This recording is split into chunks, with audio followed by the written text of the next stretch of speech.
तुम उसी तरह तोते के रूप में भटको। नहीं नहीं, मुझे आजाद करो वरना मैं तुम्हें छोड़ूंगा नहीं।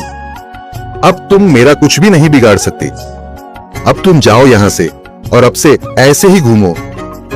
अब तुम्हें पता चलेगा कि दूसरों को दर्द देने में कैसा महसूस होता है। इसके बाद वह राक्षस वहां से उड़ जाता है। मरचू और उसकी पत्नी सीता दोनों खुश हो जाते हैं।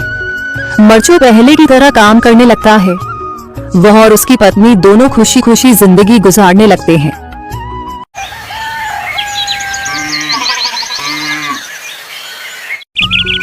मरचू जंगल से लकड़ियां काटकर बाजार में बेचने गया, लेकिन उसे लकड़ियों के अच्छे दाम नहीं मिले।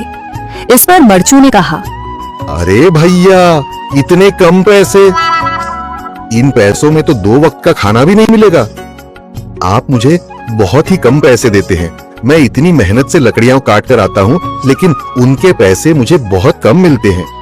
भैया, तुम्हारी लकड़ियां होती ही इतनी कमजोर हैं कि मैं इससे ज्यादा पैसे नहीं दे सकता। तुम्हारी लकड़ियों के बस इतने ही पैसे बनते हैं। अरे भैया, कुछ ज्यादा कर दो ना।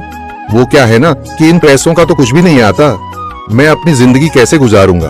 भैया, तुम जाकर अच्छी लकड़ियां लाओ, तभी इन लकड़ियों का अच्छा दाम मिल पाएगा, वरना इन लकड़ियों का तो यही दाम है। ये सुनकर मरचू बहुत ज्यादा परेशान हो गया और पैसे लेकर किराने की दुकान से सामान खरीदकर घर आ गया। घर पहुंचते ही मरचू की पत्नी सीता ने कहा, जी सामान ले आए आप?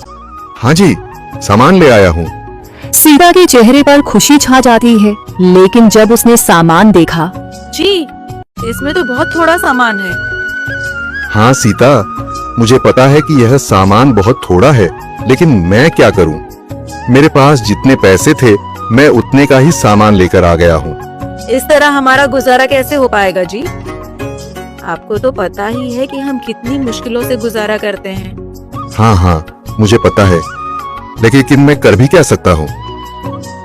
मेरे पास इतने पैसे ही नहीं कि हम एक अच्छी जिंदगी गुजार सकें। इतनी मेहनत कर रहा हूँ, लेकिन फिर भी मेहनत का फल नहीं मिल रहा। इतनी मेहनत से अच्छी लकड़ी काट कर आता हूँ, लेकिन मुनासिब दाम नहीं मिलता। मैं तो बहुत परेशान हूँ।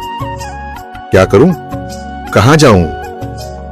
अरे जी, आप परेशान न हो, आप कोई और काम देख लें। मैंने कई बार काम तलाशने की कोशिश की, पर किसी ने भी मुझे काम नहीं दिया। ये सुनकर सीता भी काफी ज्यादा परेशान हो गई। मरचू से सीता की परेशानी नहीं देखी गई। उसने अपनी पत्नी सीता से कहा, मैं फिर से जंगल की ओर जा रहा हूँ।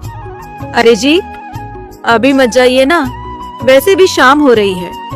आप कल चले जाइएगा, अभी मत जाइए। ठीक है, अगर तुम रोक रही हो तो मैं नहीं जाता। मैं कल चला जाऊंगा। इसके बाद मरचू गांव में घूमने के लिए चला गया। तभी उसे एक आदमी मिला और उसने कहा, कहाँ जा रहे हो भैया? और सुनाओ, क्या हाल चाल है? जिंदगी कैसे गुजर रही है? अरे भैया, तुम्हें तो पता है कि लकड़ियां काटकर कैसे गुजारा होता है। हाँ भैया, तुम सही कह रहे हो। और आसपास के जंगलों में अच्छी लकड़ियां भी नहीं है। इसके लिए तो जंगल के अंदर जाना पड़ेगा।